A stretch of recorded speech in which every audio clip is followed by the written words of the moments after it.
दोस्तों फिर आपके सामने एक औसत का सवाल है और ये सवाल यूपी टेट में और कई ऐसे स्टेट टेट में पूछा यानी सुपर टेट में पूछा गया है और सीटेट में भी ये क्वेश्चन आया हुआ है, तो ध्यान से बनाइएगा। कहता है 10 व्यक्तियों के एक समूह की औसत उम्र तब 2 वर्ष बढ़ जाती है जब समूह में एक 25 वर्षीय व्यक्ति को एक नए आदमी को शामिल कर लिया जाता है। यहाँ पे थोड़ा मिस्टेक किया गया है, यहाँ होना चाहिए 25 वर्षीय व्यक्ति के स्थान पर एक नए व्यक्ति को शामिल कर लिया जाता है। तो नए व्यक्ति की उम्र क्या है? तो सवाल थोड़ा सा करेक्शन कर लीजिएगा, ठीक है। अब देखिए आपको हम ये समझाते हैं पहले क्वेश्चन क्या क्या कह रहा है। देखिए एक समूह है इसमें कि 10 व्यक्ति है, ठीक है। उसमें से एक व्यक्ति था जिसका कि वेट कितना था 25 kg, वही ना जी, सॉरी उम्र कितना है 25 वर्ष। अब उसको हटा करके उसके स्थान पर एक नया व्यक्ति को लेके आया जा रहा है और जैसे ही नया व्यक्ति आ रहा है तो 2 वर्ष बढ़ जा रहा है। आप सोच के देखिए कि अगर आप लोग कोई 10 व्यक्ति का समूह है और आपके अगर ग्रुप में कोई व्यक्ति शामिल हो रहा है तो एवरेज जो है वो क्या हो रहा है, बढ़ जा रहा है। दोस्तों एवरेज का बढ़ना मतलब होता है सबके उम्र में वृद्धि होना और एवरेज का कमी होना मतलब होता है सबके उम्र में कमी होना, यानी सबके मान में कमी होना। तो सोचिए कोई व्यक्ति अगर ग्रुप में शामिल हो रहा है और सभी का उम्र बढ़ा रहा है, इसका मतलब ये हुआ कि जिस व्यक्ति के बदले जिस व्यक्ति के स्थान पर नया व्यक्ति आया है वह पुराने व्यक्ति से ज्यादा उम्रदराज होगा, ज्यादा उम्र का होगा। आई बात समझ में? अब देखिए इस क्वेश्चन को कैसे बनाएंगे हम लोग। तो नए व्यक्ति का आयु एकदम सीधा एक स्टेप पे सॉल्व करेंगे। पुराना व्यक्ति का कितना उम्र था 25, ठीक है। अगर यदि वृद्धि हो रहा है तो प्लस लिखेंगे, ठीक है। कितना वृद्धि हो रहा है 2 करके, और कितना आदमी है ग्रुप में 10, गुना कर दिए 25 जोड़ 20 बराबर 45 वर्ष। देखिए आपके ऑप्शन में दिया गया होगा, ऑप्शन नंबर सी में ही दिया गया है। बहुत ही आसान क्वेश्चन है। तो आप क्वेश्चन को इस तरह से बनाएंगे ताकि आपको बनाने में कोई दिक्कत नहीं हो और आप क्वेश्चन को अच्छे से समझ के बनाएंगे, ठीक है दोस्तों। ये नंबर सिस्टम का शेषफल प्रमेय जिसको आप कहते हैं रिमाइंडर थ्योरम, उससे जुड़ा हुआ क्वेश्चन है। और ये सवाल पिछले 4 सालों से 2019 और 20 तो हुआ एग्जाम नहीं, 21, 22 तीनों साल सीटेट में भरपूर क्वेश्चन पूछा गया और जितने भी टीचिंग एग्जाम में वहां इससे क्वेश्चन पूछा गया है। तो आप इस क्वेश्चन को अच्छे समझिएगा। कहता है एक भाग के प्रश्न में यानी डिवीजन का क्वेश्चन में भाजक, इसको बोलते हैं डिविजर, भागफल का 2 गुना है और शेष का 6 गुना है। यदि शेष 8 है तो भाज्य का मान क्या है? दोस्तों भाज्य को बोलते हैं डिविडेंड, ठीक है। देखिए ऐसे सवाल में आप सबसे पहले क्या करें, एकदम सिंपल तरीके से काम करेंगे। यहाँ पे होता है भाज्य और यहाँ पे होता है भाजक और यहाँ पे होता है भागफल। देखिए आप लोग बचपन में एक क्लास 7-8 में एक नियम पढ़े होंगे कि भाज्य या संख्या बराबर भाजक गुने भागफल और जोड़ना क्या है, शेष। तो यहाँ पर शेष भी दिया हुआ है और ऐसे सवाल में ध्यान रखिएगा या तो आपको शेष दिया रहेगा या तो आपको भागफल दिया रहेगा। यहाँ पर दिया गया है शेष, ये रहा शेष 8। अब क्वेश्चन द्वारा एक बार फिर से पढ़ते हैं। भाजक भागफल का 2 गुना, ये जो भाजक है दोस्तों ये भागफल का 2 गुना है और शेषफल का 6 गुना है। अब सोचिए अगर हमको शेष मिल गया है 8 तो इसका अगर हम 6 गुना करेंगे तो भाजक आ जाएगा 48, आ जाएगा ना। अब यहाँ पर थोड़ा ध्यान दीजिएगा, भागफल से 2 गुना करेंगे तो भाजक मिलेगा, भागफल से 2 गुना करेंगे तो भाजक मिलेगा और हमको भाजक मिल गया है पहले, तो हमको भागफल निकालना पड़ेगा, ठीक है। जब हमको आगे का मान पता चल जाए और पीछे का मान निकालना है तो गुना के जगह पे हम पीछे भाग कर देंगे, यानी यहाँ पे 48 को 2 से भाग करेंगे, हमारा मान 24 आ जाएगा। अब इस फॉर्मूला पे लगा देंगे, भाजक है 48, भागफल है 24 और जोड़ना है 8। गुना कर लीजिए 48 और 24, 8 चौक 32, 3 16 3 19, 8 दूनी 16, 4 दूनी 8 1 9, 2 9 6 15 और 10 1 11, 1152 1152 जोड़ना है 8 इसमें, तो 1160 आपका आंसर होना चाहिए। देखिए आपके ऑप्शन में दिया गया है, ऑप्शन नंबर डी में है 1160। तो ये जो सवाल है आपका रिमाइंडर थ्योरम का, ये सवाल बहुत ही अच्छा क्वेश्चन है। ये क्वेश्चन बार बार रिपीट हो रहा है, इस पर आप ध्यान देंगे। ठीक है, अगला क्वेश्चन देखते हैं। अब दोस्तों आपके सामने जो सवाल है, ये एक सवाल है फैक्टर का, जिसको आप बोलते हैं भाजक, या तो शुद्ध हिंदी में कहा है तो उसको बोलते हैं अपवर्तक। ठीक है, या फिर इसको डिविजर भी कोई कोई बोलता है इंग्लिश में। क्वेश्चन कहता है 120 के भाजकों की संख्या कितनी होगी, यानी 120 कितने अंकों से या कितने संख्याओं से कटेगी वो आपको ढूंढना है। तो 120 के भाजक ढूंढने हैं आपको, बड़ा ही आसान है। आप देखिए पहले कैसे इसको सॉल्व करेंगे।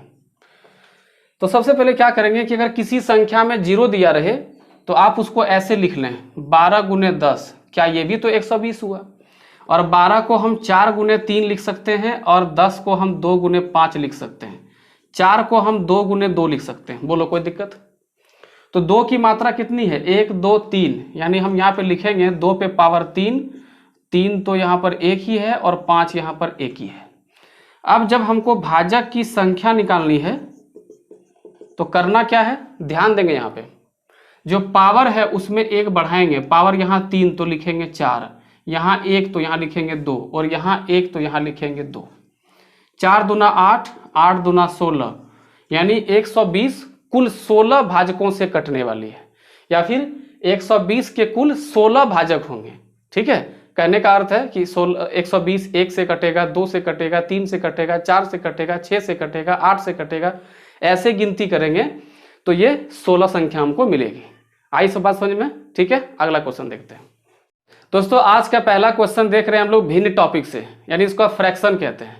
और भिन्न का सवाल आते ही आपके मन में आता है कि भाई इसमें हमको एक्स मानना होगा, बहुत लंबा प्रोसेस करना होगा, लेकिन ऐसा कुछ भी नहीं है। भिन्न का टॉपिक भी बड़े आसानी से और कम टाइम में सॉल्व किया जा सकता है।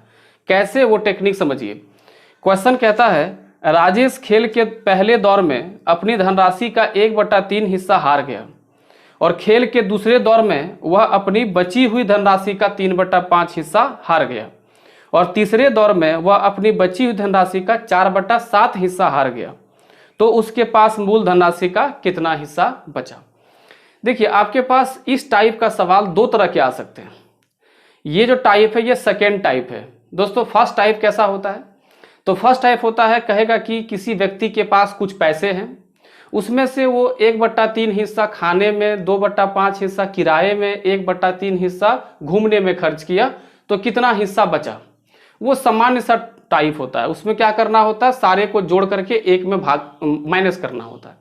लेकिन यहाँ पर क्या है कि एक बार पारी खेलने के बाद, यानी एक बार खर्चा करने के बाद जो बचा हुआ राशि है उस पर फिर खर्चा हो रहा है, तो इसको लोग बोलते हैं शेष वाला सवाल।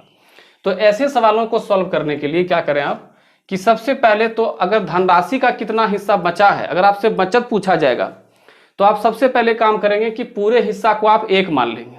ठीक है, 1 दोस्तों भिन्न का सबसे बड़ा मान होता है। कैसे, मान लीजिए कि आपके पास एक संख्या है 7/11, तो इसका मतलब ये होता है कि पूरा का पूरा मान 11 है और उसमें से हम लोग 7 भाग की चर्चा कर रहे हैं। तो 7 दोस्तों क्या हो गया अंश, और 11 क्या हो गया हर, और हर को ही हम लोग मूल मान या वास्तविक या पूर्ण मान कहते हैं। तो क्या अंश को हम लोग 11 तक बढ़ा सकते हैं कि 11 से आगे ले जा सकते हैं? 11 तक ही बढ़ा सकते हैं। क्यों? क्योंकि अगर आपके पास 11 रुपया पैसा है तो किसी को आप मैक्सिमम 11 या 11 रुपया ही दान कर सकते हैं, है ना। अगर इस 7 को हम 11 करना चाहेंगे तो नीचे 11 है ही, कटने के बाद दोस्तों कितना हो जाएगा 1। तो इससे साबित होता है कि भिन्न का अधिकतम मान कितना होता है दोस्तों, 1 होता है। अब इस सवाल पे आते हैं, 1 माइनस 1/3। 1 माइनस क्यों कर रहे हैं? क्योंकि यहाँ पे शेष भाग पे काम हो रहा है। ठीक है, सेकंड कहता है 3/5, तो फिर यहाँ गुना करना है 1 माइनस 3/5, फिर गुना करना है 1 माइनस 4/7।